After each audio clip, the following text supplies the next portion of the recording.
এবার পুরো খবর। হাওড় অঞ্চল ডুবে যাওয়ার সপ্তাহখানেকের মাথায় ক্ষতিগ্রস্তদের জন্য ৫,০০০ টন চাল এবং নগদ ৭.৫ কোটি টাকা বরাদ্দ দিয়েছে ত্রাণ মন্ত্রণালয়, যার বিতরণ শুরু হবে আগামীকাল থেকে।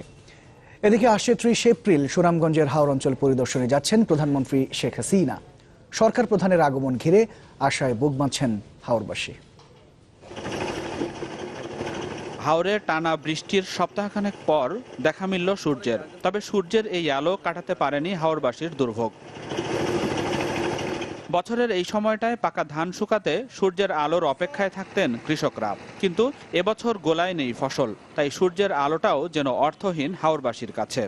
ধানগুলো শুকাইতে পারতেছে, আরো দুই একটা দিন এইভাবে রোদ ধরা দেয়, তেমন আমরা জানা বাঁচবো। প্রতিদিন আমরা রোদ পাইছি, যাই কিছু কিছু শুকাইতেছি।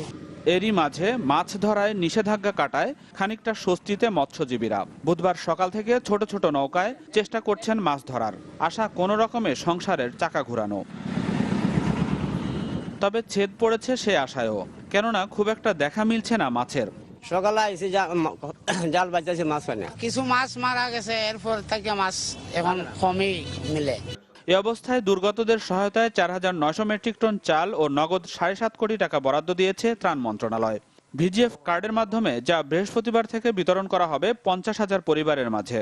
৩০ কেজি হিসাবে এবং নগদ ৫০০ টাকা এটা পাবেন। এই টোটাল টাকা হচ্ছে এইটা যে ৭,৫০,০০,০০০, ঠিক আছে।